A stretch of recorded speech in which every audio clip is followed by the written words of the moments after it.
The Brooklyn Nets are doing things that have never been done before in the entirety of the NBA's long history. I know you guys have seen how they signed LaMarcus Aldridge and Blake Griffin. So this team now has James Harden, Kyrie Irving, Kevin Durant, Blake Griffin, LaMarcus Aldridge, Joe Harris, DeAndre Jordan, Landry Shamet. Oh, Landry Shamet's not that good.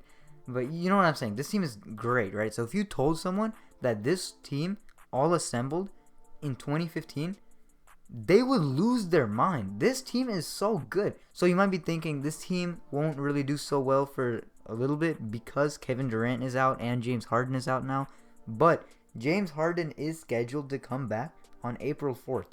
And Kevin Durant is scheduled to come back in week 16. And if you don't know what week we're in right now, we are in the end of week 15. So next week, we should, maybe not next week, in the next 2 weeks, we should get a true glimpse of how good this team will really be. So Blake Griffin and LaMarcus Aldridge are both very, very old. And I guess you could use the term washed if you want. But at the same time, they are still historically great. And usually, historically great players, when they fall off, like they get out of their prime, they're still not bad. Like they still have some of their scoring ability, just not to the extent, right? So Blake Griffin and LaMarcus Aldridge will still be great players. So not only is it that this team is good, which they very obviously are, but it's also noticeable how much the culture of New York has changed, especially in New York City. Basically what I mean is that the entire population of New York is in awe of this team. Just a couple years ago, there was the D'Angelo Russell Nets, where D'Angelo Russell was the one who brought life to that city, and the main team of New York, the New York Knicks, they made the playoffs in 2013, 2012, and 2011. But before 2011, the last time they made it was in 2004. So this Knicks team has been a relatively bad franchise starting from the 2000s up. Other than having 2 championships in the 70s, they haven't accomplished much of anything else. They did do a lot in the playoffs in the 90s, but they could never win. Their biggest accomplishment was making it to the finals in 1999. And recently they have just been bad, but this year it's starting to show changes. But the same could be said with the Nets. The Nets were recently in the playoffs, but they were more of a moral support team than an actual contender. Basically like the Magic last year. This year they actually have a chance at the championship, and every single player on this team is excited for this moment. Do y'all remember when the Nets played the Knicks and Kevin Durant attempted a dunk, but fell on his legs and landed on his butt? This clip should be on screen right now, but look at the Nets bench.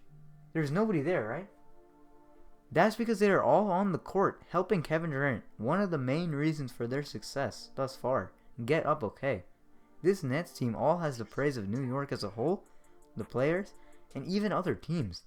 If you think this Nets team won't make the finals, then there is something wrong with you, and this is coming from a 76ers fan.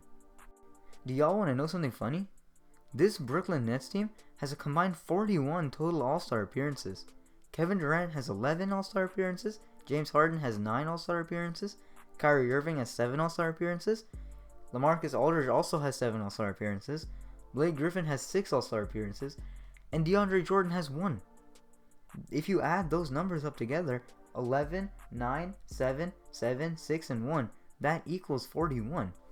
41 All-Star appearances.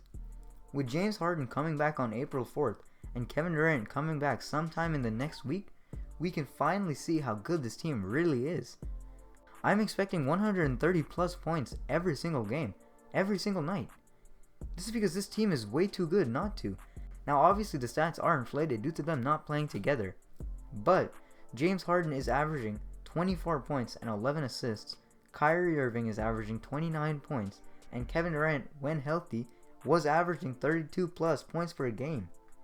They also have Blake Griffin and LaMarcus Aldridge, who will probably get 8 to 10 points, but LaMarcus Aldridge isn't just called Mr. 2010 for nothing.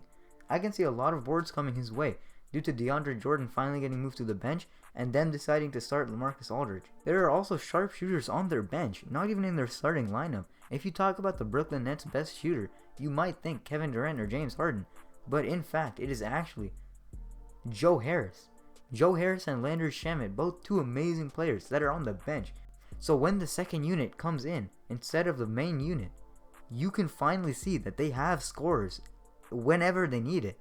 If Kevin Durant is not feeling it that day, you have James Harden and Kyrie Irving.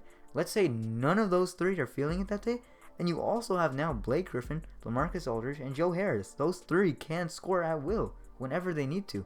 Although Blake Griffin and LaMarcus Aldridge are old, they're still not bad. Old does not mean bad. Imagine this team with Spencer Dinwiddie as well. This team is just too good to lose anywhere but the finals, and even in the finals, I doubt they will lose. I think the max any team can take them is to 6 games. I don't see any team in the West being able, or in the East for this matter, being able to take the Brooklyn Nets to 7 games. This Brooklyn Nets team will win the championship. However, one thing I do think could be funny is if they played the Knicks in the conference finals. Alright, I hope you guys enjoyed this video. It has been a good one. Fun one for me to write too. This is it. 6 out.